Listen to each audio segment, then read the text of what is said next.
I wake up before the alarm, like I always do. The room is quiet, too quiet, and for a moment I just lie there staring at the ceiling. You're still alive, I whisper to myself. The words don't comfort me. They just remind me. I get up, wash my face, and look in the mirror. The man staring back looks calm. Controlled. Clean. No bruises. No chains. No fear in his eyes. That alone tells me this is not my first life. You did it, I say softly. You survived. The kettle clicks on in the kitchen. The sound feels louder than it should. Everything feels louder when life is quiet. I drink my coffee standing up, like a habit I never unlearned. My phone buzzes. Evan, you up? I'm always up, I mutter. I type back. Me, yeah. Evan, good. Don't forget lunch later. I pause before replying. Me, I won't. Evan has been my closest friend for 3 years. Or at least that's what I tell myself. He helped me when I had nothing. A couch to sleep on. A job lead. A reason not to disappear. You saved me, I once told him. He laughed and said, you'd have survived anyway. Maybe. Or maybe I just learned how. At work, people nod when they see me. No one knows my past here. I like it that way. Morning, my manager says. Morning, I reply. That's it.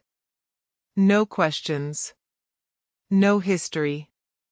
At lunch, Evan sits across from me, smiling like he always does.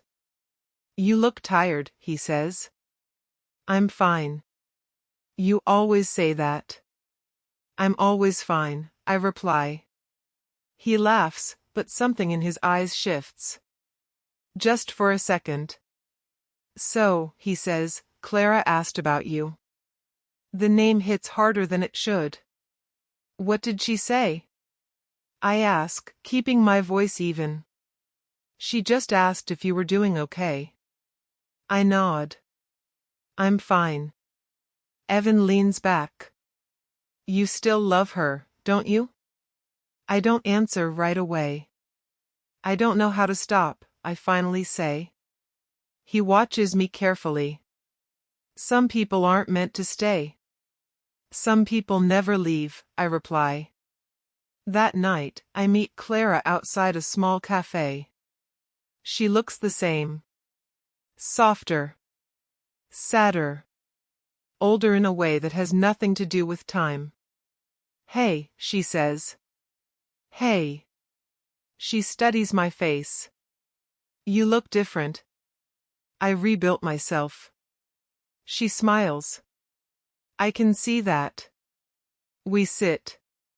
We talk about nothing important. Weather. Work. Memories we avoid naming. I'm glad you're okay, she says quietly.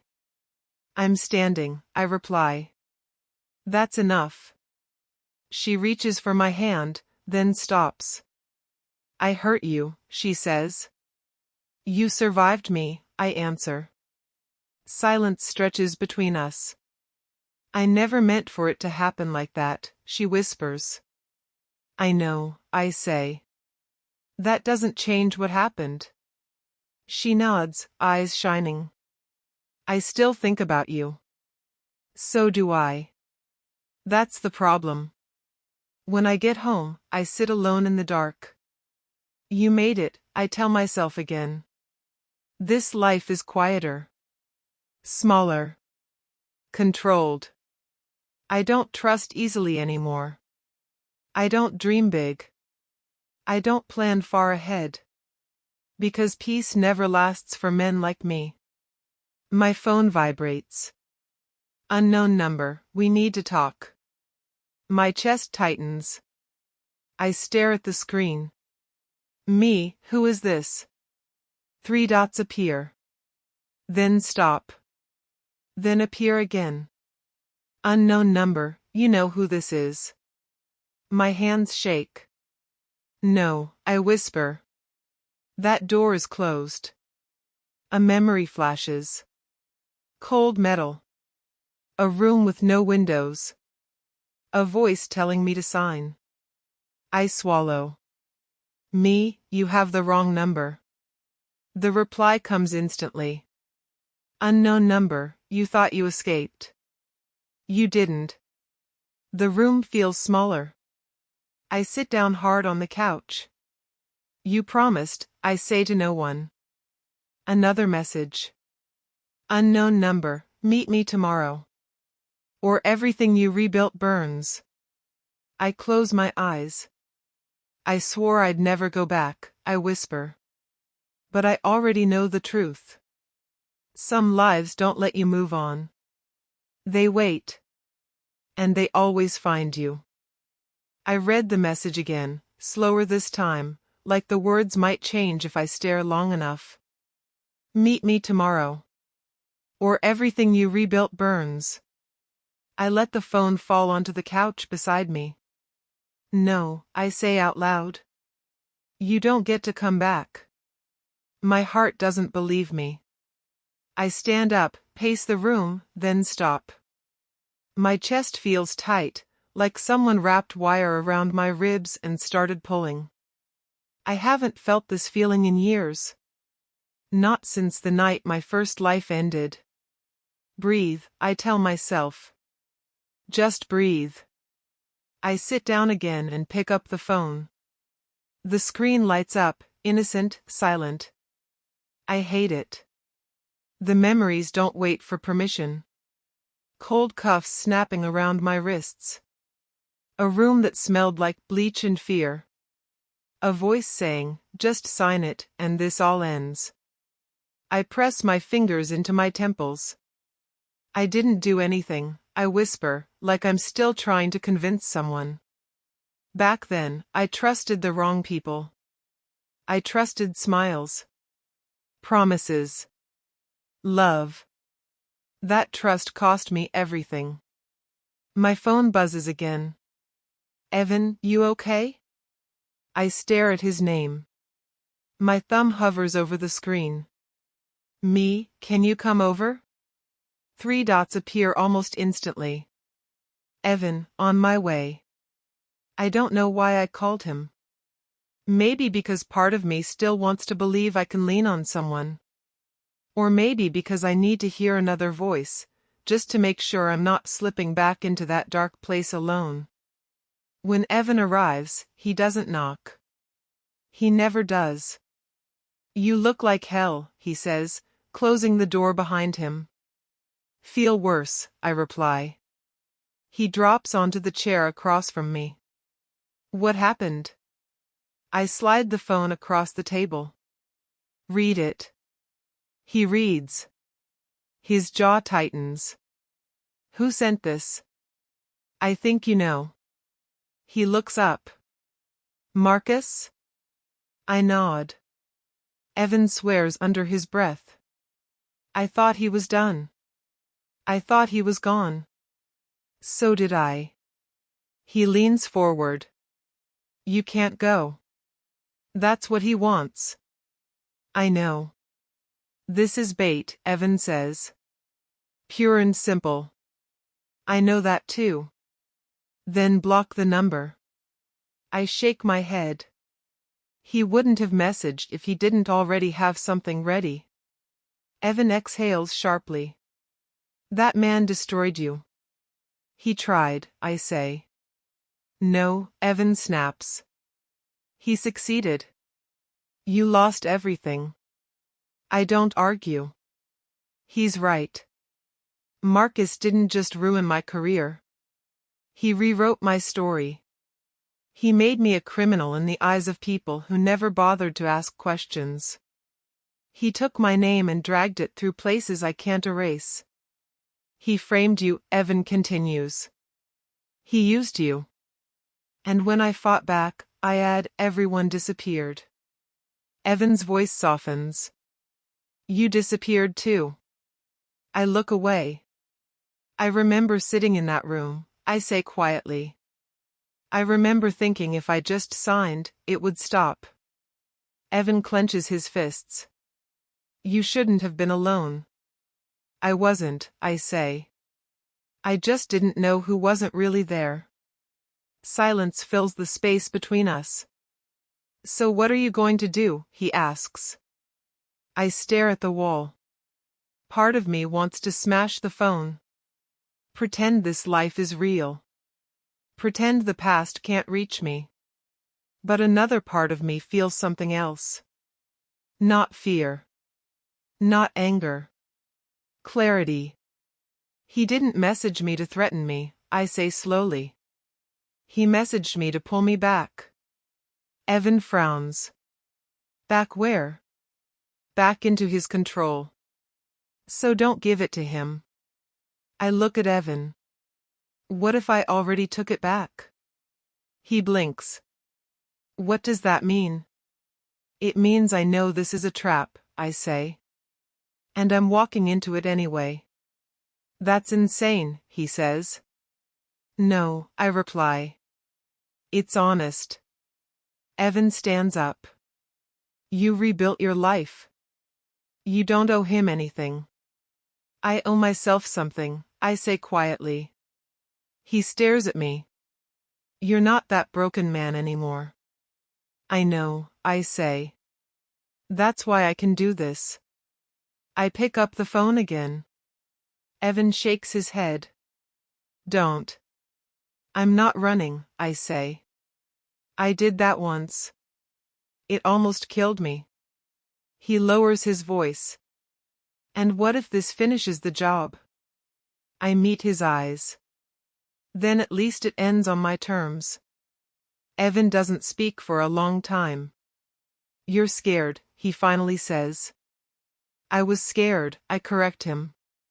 Now I'm focused. I type slowly, carefully. Me, tomorrow. Location? The reply comes instantly, like he was waiting. Unknown number, you never learned. A smile touches my lips, and it scares me. No, I whisper. I learned everything. Evan watches me like he's seeing a stranger. You're choosing danger, he says. I'm choosing truth, I reply. He sighs. Then don't go alone. I won't, I say, even though I know this part is mine. After Evan leaves, I sit in the dark again. But this time, the silence feels different. I'm not cornered. I'm not panicking. I'm preparing. They think I'm desperate, I tell myself. They think I'll break. I remember Marcus's smile. Cold. Certain. You made one mistake, I whisper. You thought I was still the same man.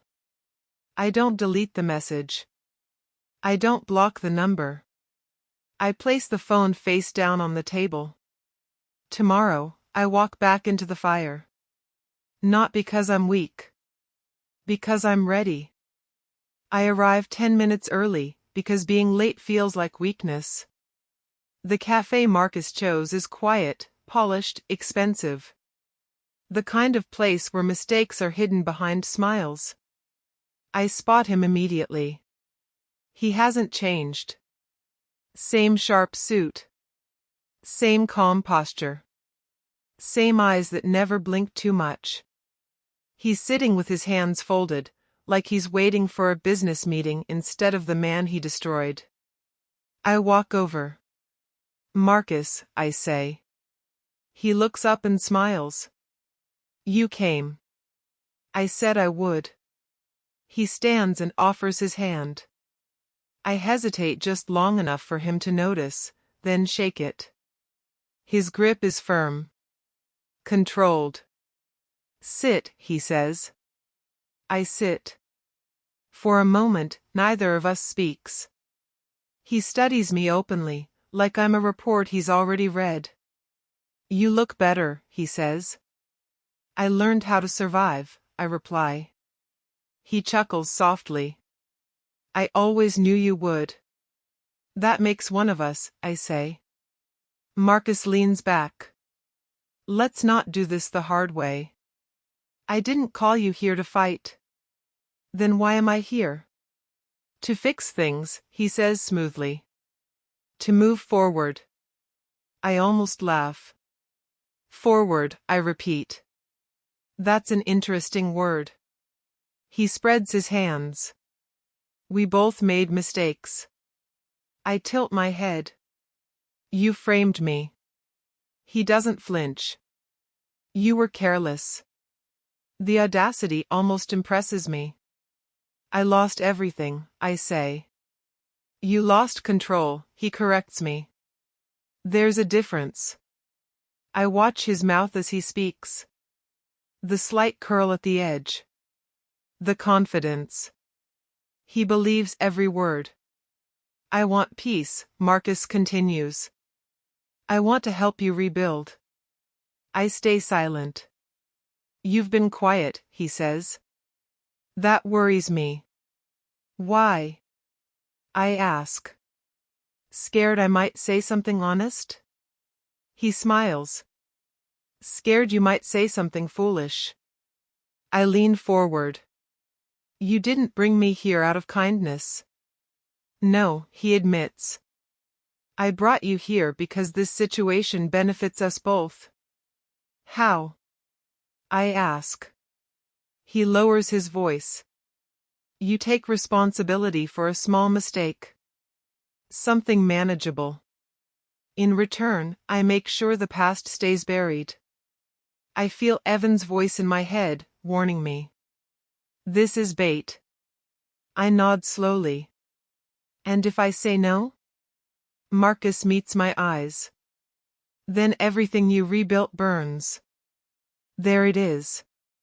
I exhale. You're thorough. I'm prepared, he says. I pretend to think. I let my shoulders slump.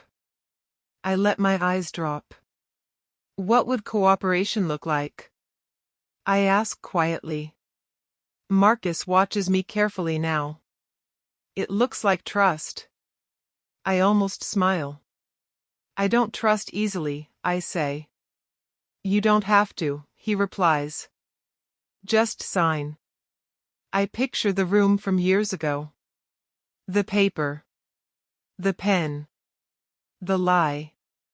I need time, I say. You don't have it. I glance at my phone, then back at him. Evan thinks this is a bad idea. Marcus raises an eyebrow. Evan? My friend, I explain. He worries. He should, Marcus says lightly. Concern shows loyalty. I swallow. He thinks I should walk away. And you? Marcus asks. I pause. I think I'm tired of running. Something flickers in his eyes. Satisfaction. That's the spirit, he says. I knew you'd understand. The waitress approaches. Anything else? Just the check, Marcus says. When she leaves, he leans closer. You don't have to be afraid, he says softly. I'll protect you. I force myself not to recoil. I've heard that before, I reply. And yet, he says, here you are. I nod. Here I am. Outside, Evan is waiting by his car. He straightens when he sees me. How did it go? He asks. I shrug. He wants peace. Evan snorts. That man doesn't know the word. He wants cooperation. Evan frowns. You didn't agree, did you? I hesitate. I didn't say no. Evan curses. You're walking into this. I know. He's manipulating you. I know. So why do it? Evan demands. I look at the building behind me. At the quiet confidence inside those walls. Because he thinks I'm desperate, I say. And I need him to believe that. Evan shakes his head. This ends badly. Only if I lose control, I reply. You're not invincible, Evan says. I don't need to be, I answer. I just need to be patient. He studies me. You're scaring me. Good, I say softly. That means you're paying attention. That night, I replay every word Marcus said. Every pause. Every smile. He already has the pieces in place, I tell myself. The threat wasn't empty. The confidence wasn't fake. This isn't just a trap, I whisper. It's a system. I realize then how deep it goes.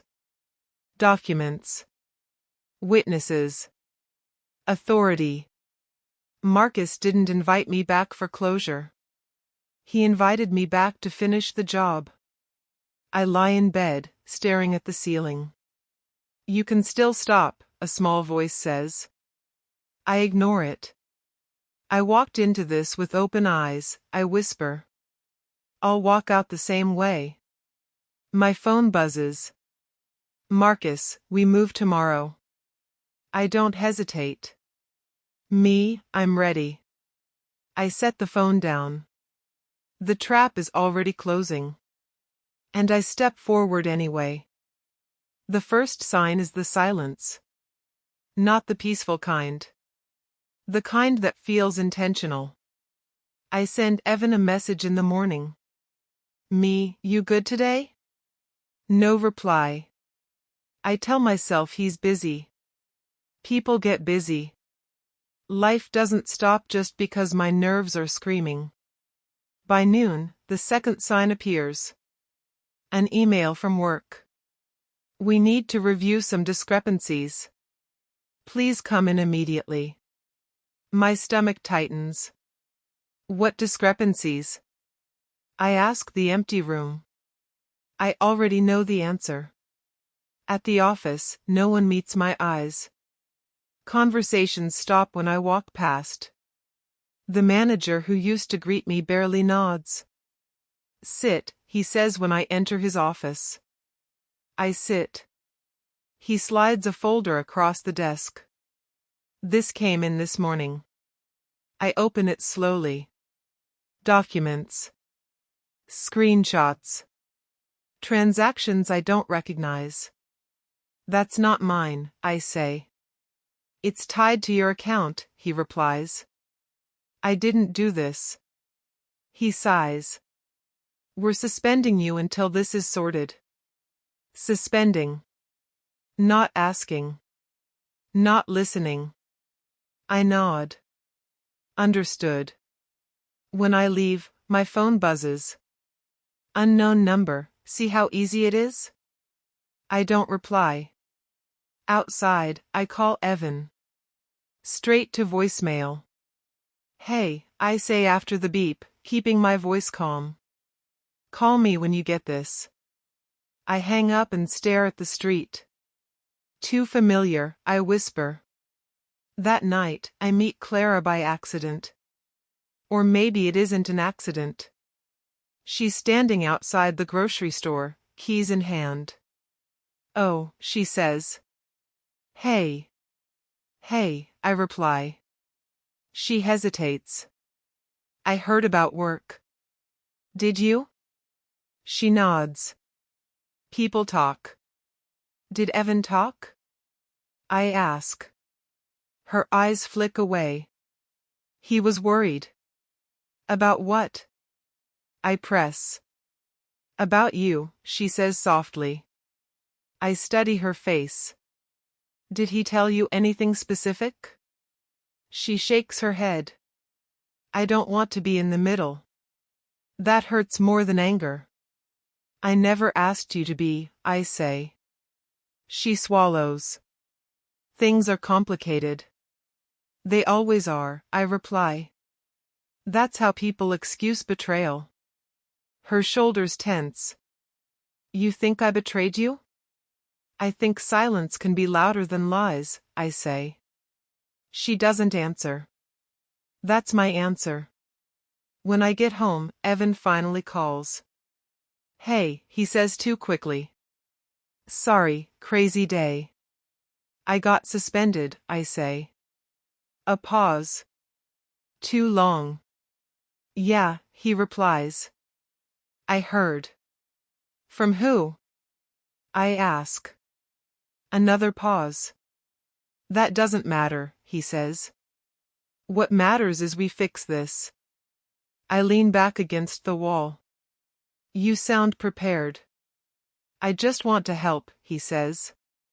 Then tell me the truth, I say quietly. What truth? He asks. I close my eyes. Did you talk to Marcus?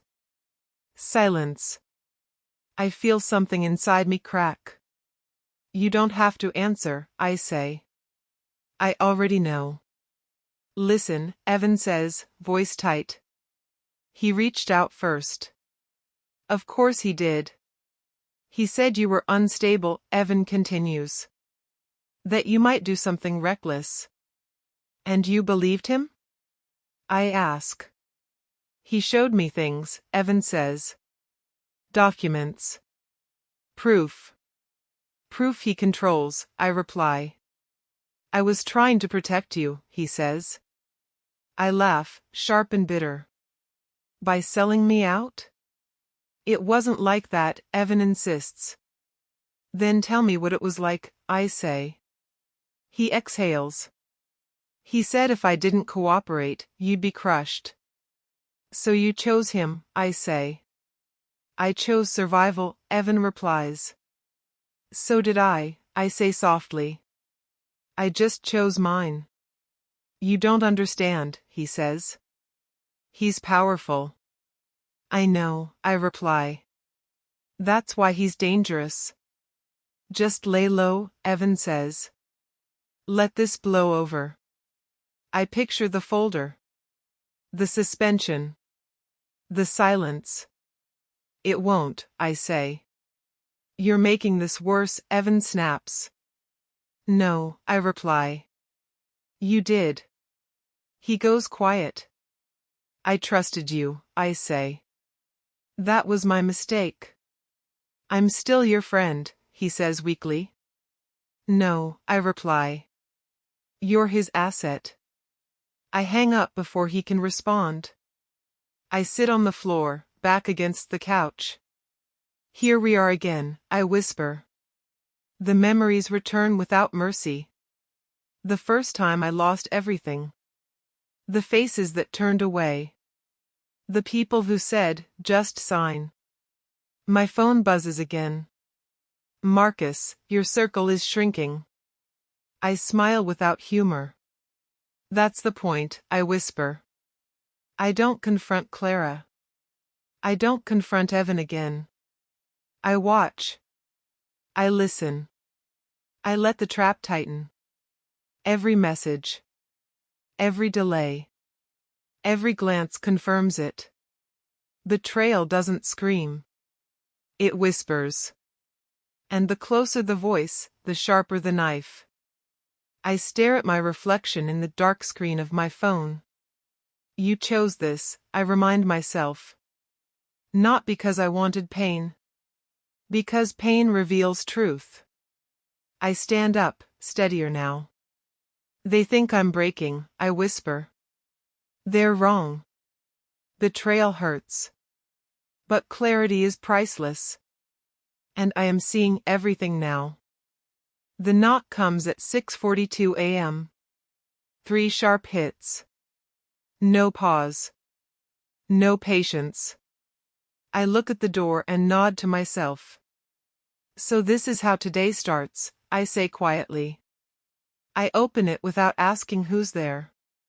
2 uniformed officers stand in the hallway. One tall, one broad. Both already decided. Are you Daniel? The taller one asks. Yes, I reply. Turn around, the other says. Hands behind your back. For what? I ask. You know why, he answers. I almost smile. I don't, I say calmly. But I'm guessing you're about to tell me. The tall one steps closer. You're under arrest for fraud and conspiracy. That's impressive, I reply. You said that without blinking. The cuffs click around my wrists. Cold metal. Familiar weight. My pulse stays steady. I remind myself to breathe. You have the right to remain silent, the tall one continues. I remember, I say. The broad officer pulls me forward. Watch the attitude. This isn't attitude, I reply. This is experience. They walk me down the hallway. A neighbor peeks through her door. Morning, I say to her. She shuts it quickly.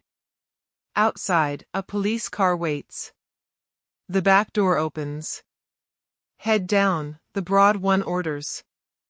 I know how doors work, I reply, ducking inside. As the car pulls away, my phone buzzes in my pocket. The tall officer takes it. Evidence, he says. Of course it is, I reply. The city blurs past the window. I focus on the reflection instead. My face looks calm. That's new. The first time this happened, I was shaking. Begging. Confused. This time, I feel prepared. At the station, they move fast. Too fast. Fingerprinting. Photos. Paperwork. Sit, someone orders. I sit. Stand. I stand. No one explains anything. They don't need to.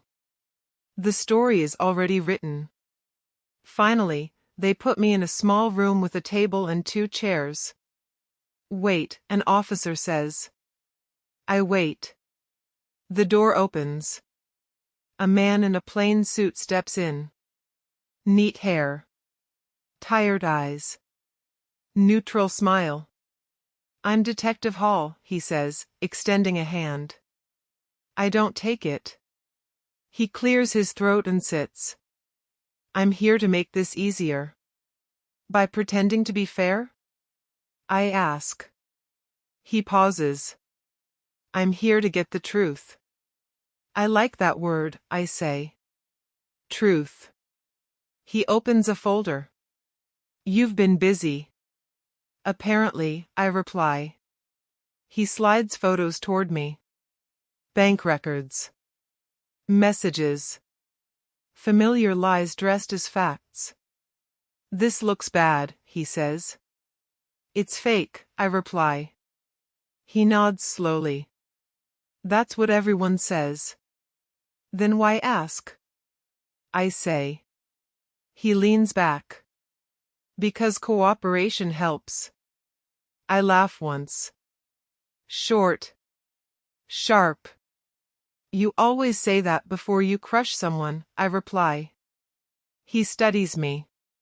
You seem calm. I planned for this, I say. His eyes flicker. You expected to be arrested? Yes. Why? Because powerful men don't threaten, I reply. They move. He closes the folder. Marcus spoke highly of you. There it is. You mean the man who framed me before? I ask. Hall sighs. He's concerned about you. That makes one of us, I reply. Hall folds his hands. Let's be practical. If you cooperate, this can end quickly. By signing something, I say. He doesn't deny it. I stare at the wall. A faint crack runs from the corner down. The first time I sat in a room like this, I was 20 pounds lighter. Terrified. Alone. I signed. It ruined me. This time, I don't feel helpless. I didn't do this, I say. Hall's voice hardens slightly. The evidence disagrees. The evidence is controlled, I reply. By people you trust. You're accusing serious figures, he says. I'm stating facts, I reply. He stands. Think carefully. He leaves the room. I sit alone again. Here we go, I whisper. Hours pass. Or minutes. It's hard to tell without windows. Finally, they move me. A holding cell. Cold bench. Metal bars. Another man sits inside, eyes hollow. What are you in for? He asks. Existing near the wrong people, I reply. He snorts. That'll do it. I close my eyes. You're not breaking, I tell myself. Footsteps approach. Daniel, an officer calls. I stand. Hall waits outside the cell. Last chance, he says. For what? I ask. To help yourself, he replies. I step forward. I am helping myself. He studies me. You don't look scared. I already survived you once, I reply. This is just a rerun. He gestures for the cuffs again. Let's go, he says. As they lead me down the hall, I feel eyes on me. Judgment. Curiosity. Satisfaction. I keep my head up. You think I'm broken, I whisper to myself. The door to the transport room opens. I step inside without resistance. Good choice, Hall says. I meet his eyes. You haven't seen my choice yet.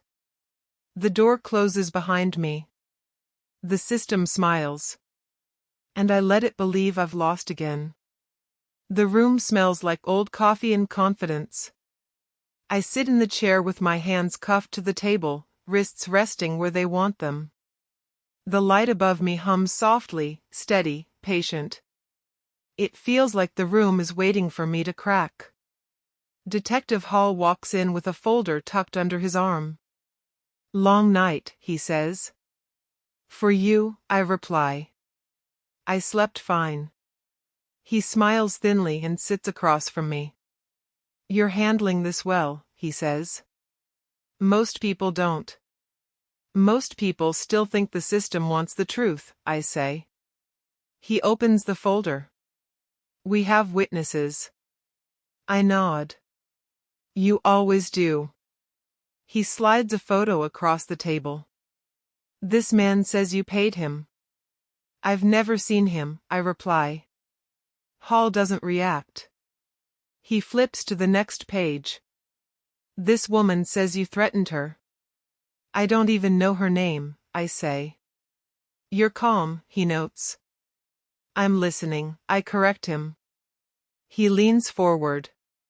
You're digging yourself deeper. No, I say. You're stacking paper. Hall sighs. Why make this harder? I look him in the eye. Why lie so easily? He sits back.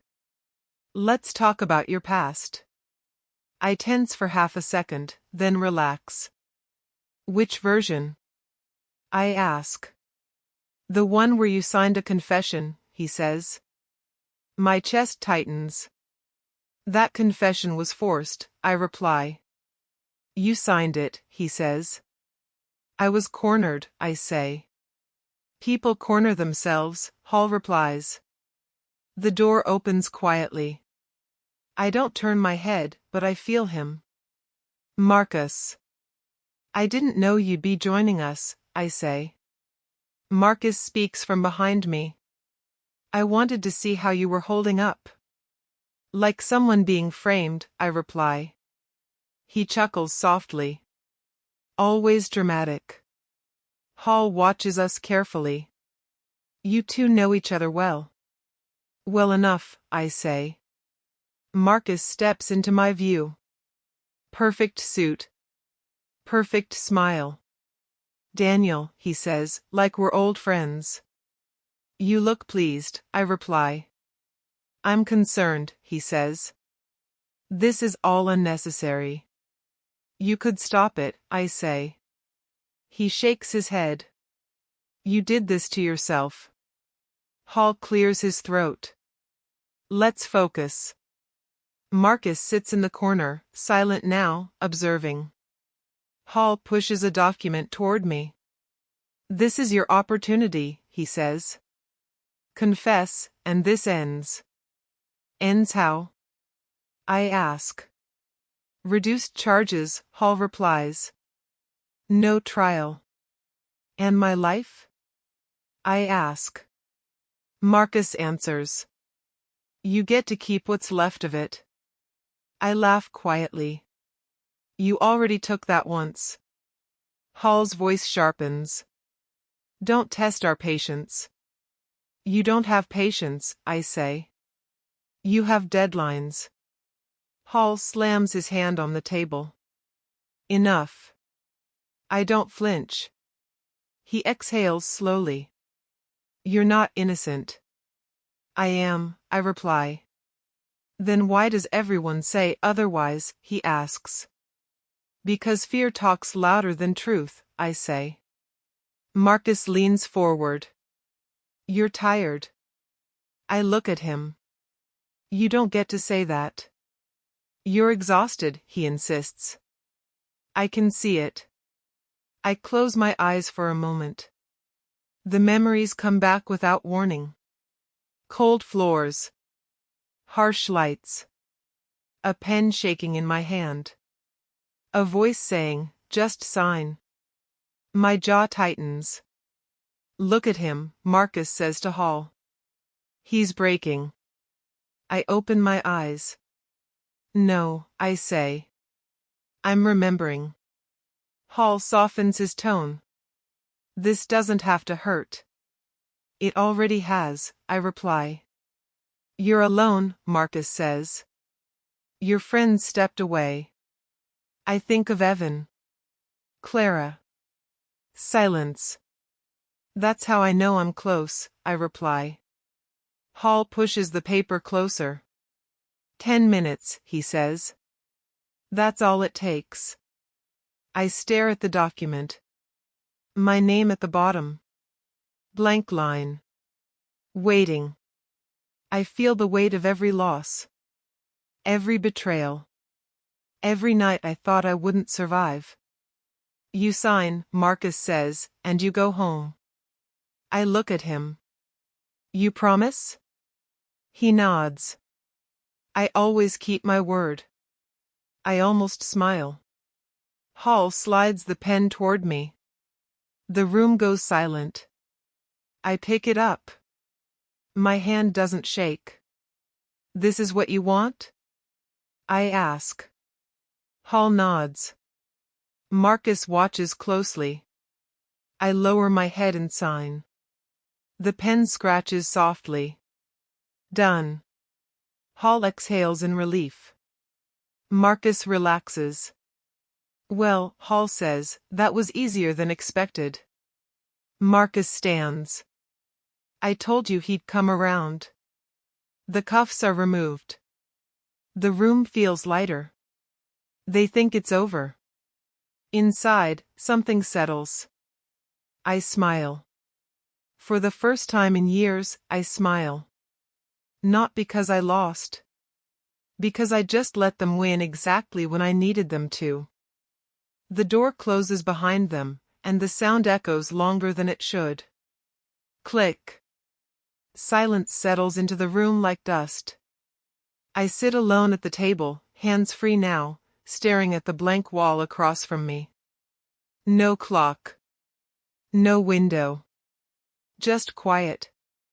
The kind meant to make you think you're finished. Well, I whisper, that's done. My voice sounds steady. I didn't expect that. I lean back slowly and close my eyes. 10 minutes. That's all I need. I replay everything in my head, step by step, making sure I didn't miss anything. The message. The meeting. Evan's pauses. Clara's silence. Marcus's smile. Hall's confidence. Everyone played their part, I murmur. Including me. The first time I sat in a room like this, I begged. I argued. I cried. I thought truth mattered just because it was true. It doesn't. Truth only matters when someone is ready to hear it. I open my eyes and look down at my hands. They think you broke, I say quietly. Let them. Fear tries to creep in, slow and careful. What if you're wrong? I shake my head once. No, I reply. Not this time. I reach into the inside pocket of my jacket. They didn't take it. They never do. They always assume they already won. My fingers brush against the small object hidden there. The recorder. It's slim. Black. Ordinary.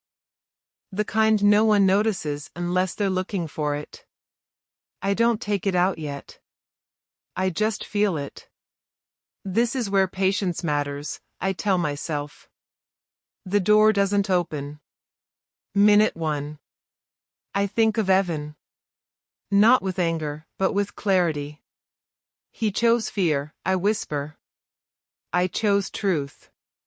Minute 2. I think of Clara. Her eyes avoiding mine. Her silence louder than her apologies ever were. Love doesn't disappear, I murmur. It just gets buried. Minute 3. I think of Marcus. The way he leaned back when I signed. The way his shoulders relaxed. He thinks the game ended, I say softly. He never sees the next move. Minute 4. I hear footsteps in the hallway. They pass by. My heart jumps. I breathe through it. Not yet, I remind myself. Minute 5. I picture the file copied 3 times. Timestamps. Audio clips. Messages sent too early. Names said when they thought no one was listening. Truth is patient, I whisper. It waits. Minute 6. Fear pushes harder now. What if they destroy it? They can't, I reply under my breath. It's already out there. I tap the table lightly, once. Minute 7. My chest tightens, just a little. I remember the weight of the pen in my hand earlier. The way everyone leaned in, waiting for me to give up. You mistook surrender for weakness, I say quietly. Minute 8. I hear raised voices somewhere down the hall. Muffled. Sharp. A smile touches my lips before I can stop it. Good, I whisper. You're finding it. Minute 9. The silence breaks. Footsteps rush closer now. Faster. Heavier. I sit up straight. Showtime, I murmur. Minute 10. The door slams open. Detective Hall steps in first, his calm cracked just enough to notice. What did you do? He demands. I look up at him slowly. I waited, I reply. Marcus appears behind him, face tight, eyes sharp. You signed, Marcus says. This is over. I tilt my head. Is it? Hall steps closer. You recorded us. I don't deny it. You violated, Hall starts. You pressured, I interrupt. You lied. You coached witnesses. You promised leniency you can't legally offer. Marcus points at me. You set this up. I nod once. From the moment you messaged me. Hall's voice lowers. Where is the copy? I smile. Not here, I say. And not with me. The room fills with tension so thick it feels solid. You can't prove anything, Marcus snaps. I already did, I reply. 10 minutes ago. Hall swears under his breath. I lean back, calm. You rushed me, I say. That was your mistake. Marcus steps forward. You think this ends well for you? I meet his eyes. It already has. Hall exhales sharply. We need to stop this. I stand slowly. No, I reply. You needed to stop earlier. They stare at me like I'm someone new. Because I am. The silence returns, but this time, it's theirs. And for the first time since this began, I know exactly how it ends. The room doesn't explode with sound. It explodes with realization. Detective Hall stares at me like I'd just pulled the floor out from under him. Marcus steps back half a step before he notices what he's done. You're bluffing, Marcus says. I don't answer him. Hall looks at the tablet in his hand, then back at me. The file timestamp, he mutters. It doesn't match. That's because it was uploaded before I signed, I say calmly. Marcus snaps, that's impossible. No, I reply. It was inevitable. Hall turns the tablet so Marcus can see it. There's audio. Marcus's jaw tightens. Delete it. Hall doesn't move. I speak evenly. Play it. Hall hesitates, then taps the screen. Marcus's voice fills the room. If he doesn't sign, we crush him. You'll make sure the witness sticks to the script. Silence follows. Heavy. Suffocating. Hall swallows. That was recorded in this building. Yes, I say. In this room. Marcus lunges forward. That recording is illegal. Hall snaps, so is coercion. I add, and fabricating evidence. And threatening suspects. Hall looks at me slowly. You knew. I planned, I reply. Another voice plays. Evans. He trusts me. I can keep him calm. Just tell me what you need him to believe. Marcus's face drains of color. You used your friend, Hall says to me. No, I reply. He used me. Hall shakes his head. This case is compromised. Marcus raises his voice. You can't just walk away from this. Hall slams the tablet down. I can if I like my badge. Marcus points at me. He signed. Hall exhales. Under false pretenses. I lean back in my chair. The confession is invalid. Marcus glares. You think this makes you untouchable? No, I say. It makes me heard. Hall rubs his face. The witness statements don't line up. Because they were coached, I reply. Another file opens. Text messages. Call logs. Timestamps overlapping. Hall mutters, Jesus. Marcus shouts, this is manipulation. I finally look directly at him. From the man who taught me how. Hall stands. This interrogation is over. Marcus grabs his arm. You can't. Hall pulls free. Watch me. He turns to me. You're free to go. For now. I stand slowly. Marcus steps in front of me. This isn't finished. I meet his eyes. It ended 10 minutes ago. Hall speaks firmly. Security. The door opens. 2 officers step in. Marcus laughs, sharp and desperate. You think this changes who I am? No, I reply. It shows everyone else. They escort Marcus out. He's still talking, still threatening. You'll regret this, he shouts. I don't respond. Hall stays behind, staring at the table. You let them push you, I say. He looks up, tired. You let them trap you. I nod. On purpose. Hall exhales. Why? Because truth needs pressure, I reply. He shakes his head. You could have lost everything. I already did once, I say. I wasn't afraid of losing it again. Hall looks at the recorder in my hand. That little thing changed everything.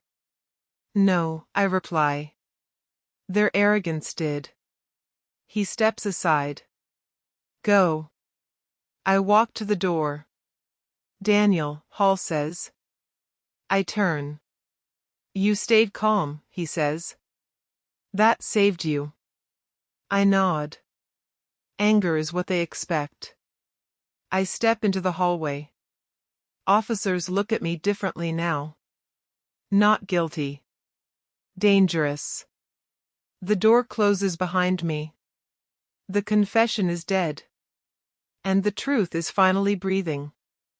They don't come at the same time. That would be too honest. Evan is first. He's waiting outside the building when I step out, hands shaking, eyes red, posture folded in on itself like a man already sentenced. Daniel, he says. I stop but don't step closer. You shouldn't be here, I reply. I had to see you, he says. Please. I stay silent. He swallows hard. I didn't think it would go this far. You never do, I say. He steps closer. I was scared. So was I reply. I just didn't sell anyone to survive it.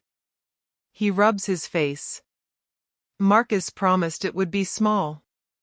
Temporary. They always do, I say. I never wanted to hurt you, he says, voice cracking. But you did, I reply calmly. He looks up at me. Say something.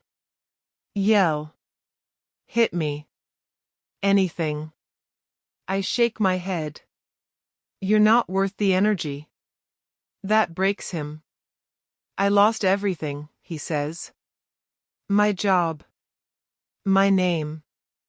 People won't answer my calls. I nod.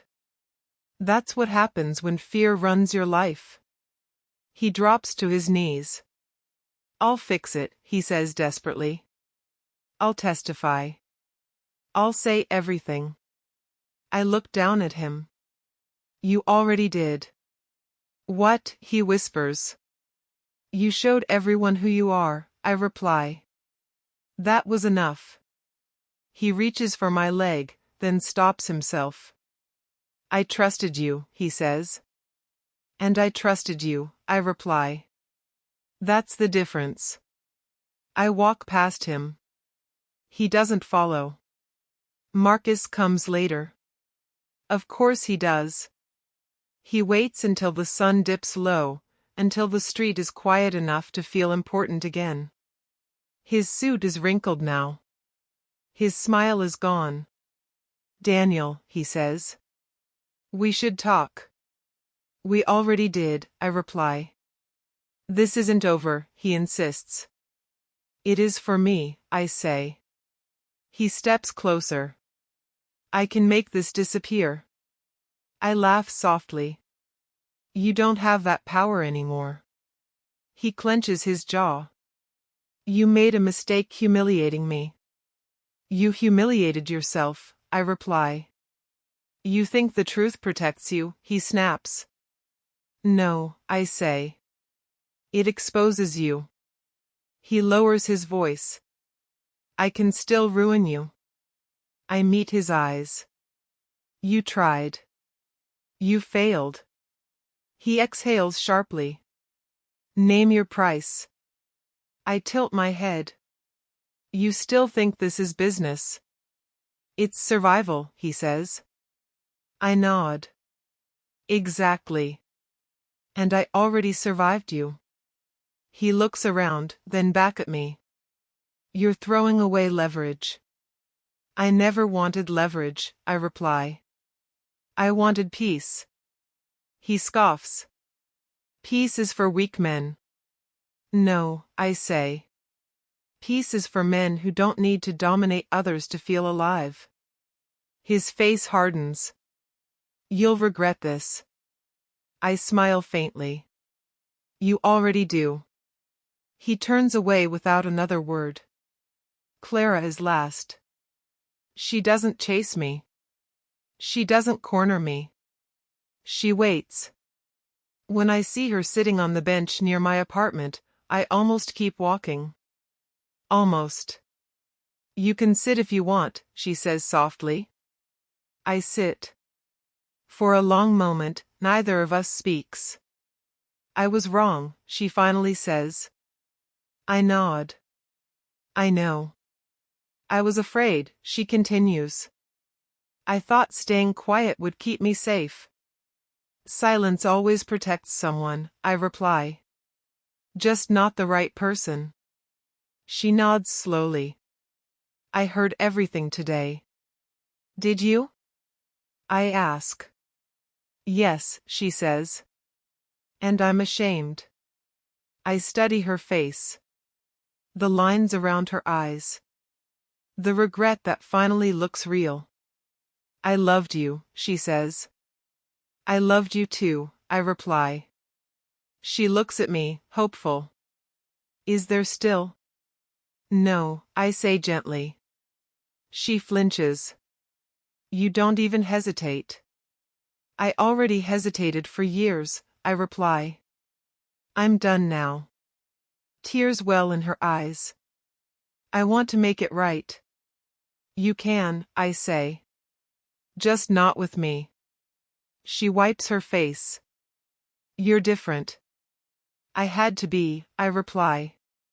The old me didn't survive. She nods, accepting it.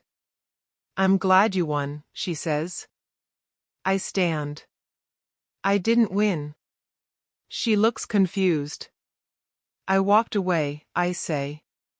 That's not the same thing. As I head toward my door, I feel lighter. Not relieved. Resolved. Power looks different when it disappears. It begs. It bargains. It promises. I don't need revenge. Their regret speaks louder than anything I could do. I unlock my door, step inside, and close it behind me. For the first time, I don't look back. Karma doesn't arrive with noise. It doesn't kick down doors or shout names. It shows up quietly, like a bill left on the table, waiting for someone to finally look at it. I'm drinking coffee when I see Marcus's name on the news. Former executive arrested amid corruption probe, the anchor says. I don't smile. I don't cheer. I sip my coffee and listen. They list the charges. Fraud. Coercion. Witness tampering. Abuse of power. Everything he swore would never touch him. They always think they're untouchable, I murmur. My phone buzzes. Unknown number, did you see the news? I don't reply. I didn't do anything to make this happen. That's the part people don't understand. I didn't push. I didn't threaten. I didn't chase revenge. I stepped back. And the truth walked forward on its own. Later that day, Evan's name trends online. Screenshots. Leaked messages. Testimony he didn't know would surface. A commentator says, "Betrayal from within." I turn the volume down. I already know the story. Evan calls me that night. I let it ring. He calls again. I answer. I lost my job, he says. I know, I reply. They're freezing my accounts, he continues. People won't stop calling. I stay silent. Say something, he pleads. What would you like me to say? I ask. That you understand, he says. I do, I reply. I just don't excuse it. He exhales sharply. Marcus is blaming me. That's what men like him do, I say. They pass the weight. You could help me, Evan says. I shake my head. No. Why, he asks, desperate. Because this part isn't mine, I reply. He goes quiet. I thought you were my friend, he finally says. I was, I reply. You weren't. I hang up. 2 days later, I get a call from Detective Hall. I wanted you to hear it from me, he says. Hear what? I ask. I'm being investigated, he replies. I nod slowly. That makes sense. I failed, he admits. I trusted the wrong people. So did I say. He sighs. You didn't push for this. No, I reply. I stepped away. That restraint saved you, he says. No, I reply. It saved me from becoming them. There's a pause. I'm sorry, Hall says. I consider the words. Be better, I reply. That apology belongs to the next person. He accepts that. When the call ends, I sit quietly. No adrenaline. No satisfaction. Just calm. Karma doesn't rush because it doesn't need to. It waits until people trap themselves. I walk through the city later that evening. No one recognizes me. That's a gift. A woman on a bench laughs into her phone. A man argues with a parking meter. Life continues. It always does. I stop at a crosswalk and wait for the light. Years ago, I would have replayed every detail in my head, craving vindication. Now, I just watch. Marcus in cuffs on a screen. Evan deleting accounts, hiding from calls. Hall sitting in a quiet office, answering questions. Justice doesn't look dramatic. It looks inevitable. That night, Clara texts me. Clara, I saw everything. Me, I know. Clara, you okay? I pause. Me, I am. She sends nothing else. I appreciate that. I don't need closure from her anymore. I gave it to myself. I sit on my couch, lights off, city noise humming outside. You did nothing, a small voice says. That's the point, I reply. Anger always wants movement. Karma prefers stillness. It grows stronger when you stop feeding the fire. I think back to the room where I signed the confession. The fear. The pressure. The expectation that I would break. I didn't fight. I didn't beg. I waited. And waiting changed everything.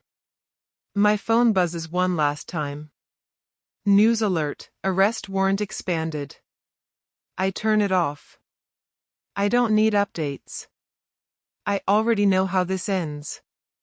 Not with me winning. But with me free. I lie back and close my eyes. For the first time in a long time, sleep comes easily. No nightmares. No rage. Just rest. Karma doesn't rush. And when it finally arrives, it doesn't need help from me. Rebirth sounds clean when people say it. Like something gentle. Like stepping out of fire without scars. That's not how it works. Rebirth costs things. Sometimes everything. I realize that while sitting alone on my couch, staring at a wall I've stared at for weeks now. The chaos is gone. The noise has faded. What's left is quieter than I expected. You survived, I tell myself. The words don't feel like victory. They feel like truth. My phone buzzes. Clara, can we talk? I don't answer right away. I know what this conversation will be. I've been carrying it with me since the moment she stayed silent when I needed her most. I type back. Me, where? She sends an address. A small park near the river. Neutral ground. That feels right.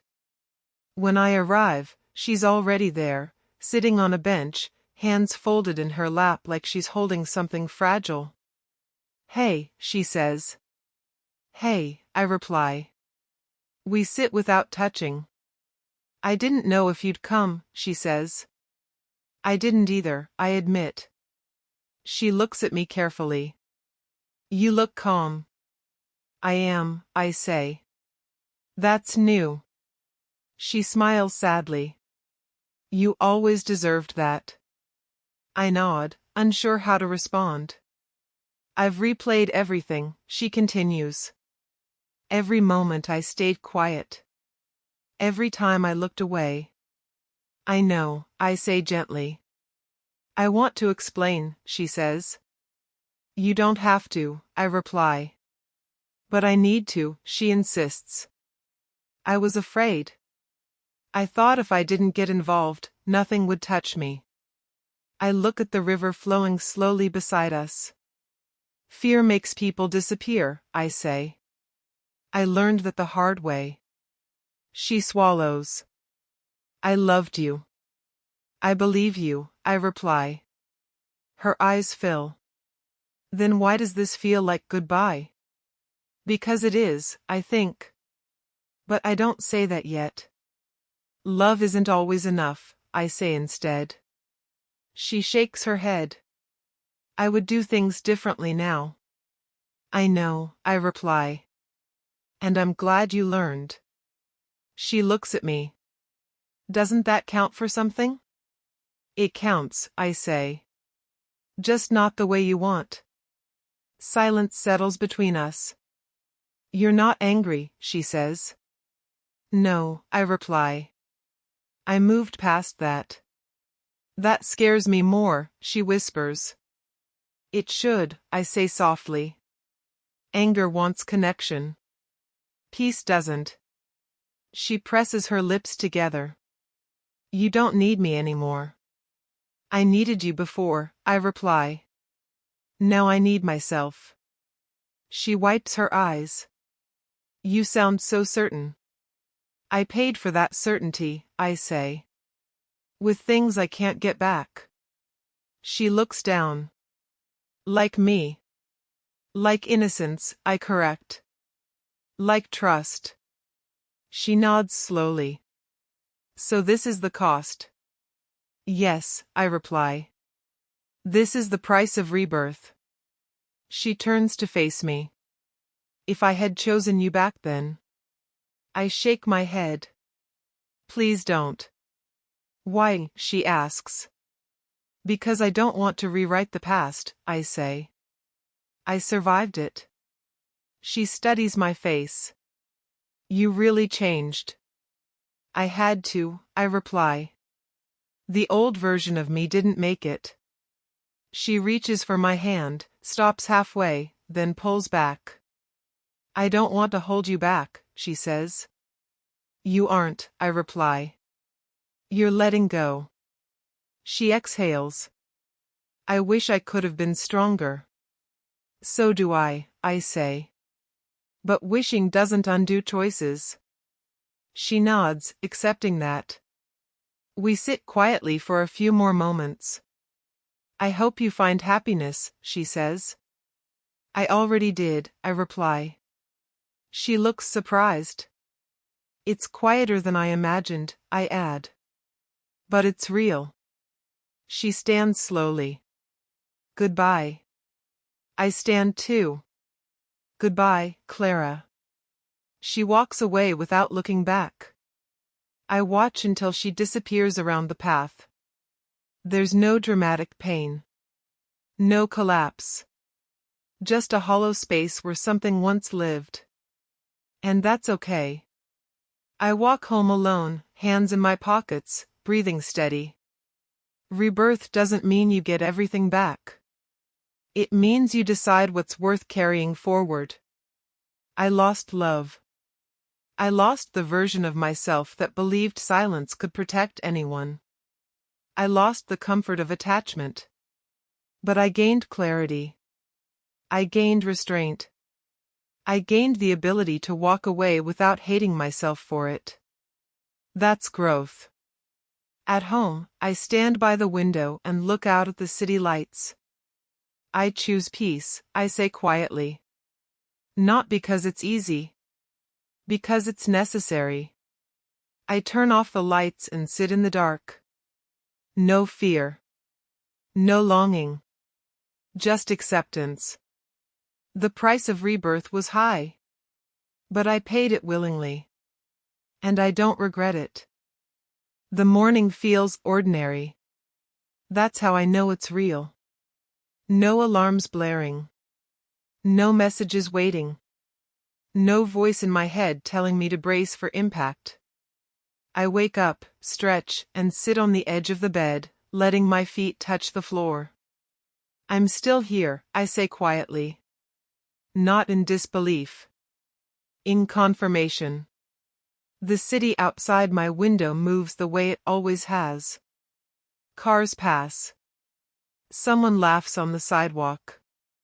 Life doesn't pause to acknowledge survival. It just keeps going. And so do I. I make coffee and drink it slowly, sitting at the small table by the window. There's no rush anymore. No countdown ticking in the back of my skull. I don't need to watch the door or check my phone every 5 minutes. For the first time in a long time, nothing is chasing me. I think about the man I was before all this began again. The one who thought control meant fighting harder. The one who believed strength was loud. He wouldn't recognize you, I tell myself. And that's okay. I walk outside later, hands in my pockets, shoulders loose. People pass me without looking twice. I like that. I blend into the world instead of standing against it. A man bumps into me by accident. Sorry, he says quickly. No problem, I reply. And I mean it. There's a strange power in not reacting. In choosing calm when you could choose anything else. I used to think restraint was weakness. Now I know it's freedom. I sit on a bench near the same river where I said goodbye to Clara. The water moves steadily, never stopping, never explaining itself. That's how you do it, I murmur. You keep moving. I don't replay conversations anymore. I don't rewrite endings in my head. The story already ended the way it needed to. I survived betrayal. I survived manipulation. I survived myself. That last part matters most. People always ask how it feels to win. They imagine fireworks. Justice served hot and loud. They imagine the other side crushed beneath you. That's not what this feels like. This feels quiet. This feels like standing tall without needing anyone else to kneel. I didn't win by destroying them. I won by refusing to become them. I check my phone out of habit. No new messages. No threats. No apologies. Good. Those belong to an older version of my life. I stand and walk again, letting my thoughts speak directly, honestly, without fear. You don't owe anyone an explanation, I tell myself. You already paid. I paid with trust. I paid with innocence. I paid with relationships that couldn't survive the truth. But I didn't lose myself. That's what matters. I reach my apartment and pause before unlocking the door. For a moment, I remember standing here before, waiting for the knock that would change everything. No knock comes. I unlock the door and step inside. The space feels lighter now. Not because it changed. Because I did. I sit on the couch and close my eyes, letting the quiet wrap around me. It doesn't feel empty. It feels earned. I'm not angry anymore, I say softly. That surprises me. Anger kept me alive once. It gave me focus when everything else fell apart. But I don't need it now. I'm not afraid either. Fear used to run my decisions. It whispered that survival meant compromise. That safety meant silence. Fear was wrong. Survival meant choice. I chose patience. I chose truth. I chose to walk straight into the fire instead of running from the smoke. And when the fire burned out, I was still standing. People will tell stories about what happened. They'll argue about who was right, who fell hardest, who deserved what. They can have that. I'm done carrying other people's conclusions. I stand by the window again as night settles in. Lights turn on across the city, one by one, like quiet signals. Somewhere out there, Marcus is sitting in a place he can't buy his way out of. Evan is learning what it means to live without excuses. Hall is answering questions he once avoided. And me? I'm free. Not because the world became fair, but because I stopped needing it to be. I breathe in slowly, then out. This is control, I whisper. This is self-respect. Control isn't domination. It's knowing who you are when no one is watching. It's walking away without checking behind you. It's surviving without needing revenge as proof. I turn off the lights and prepare for sleep. No fear waits for me in the dark. No voices tell me I'm about to lose everything again. Tomorrow won't be dramatic. And that's perfect. Because my life doesn't need an audience anymore. I didn't win by destroying them. I won by becoming someone they can never touch again. And I walk forward whole.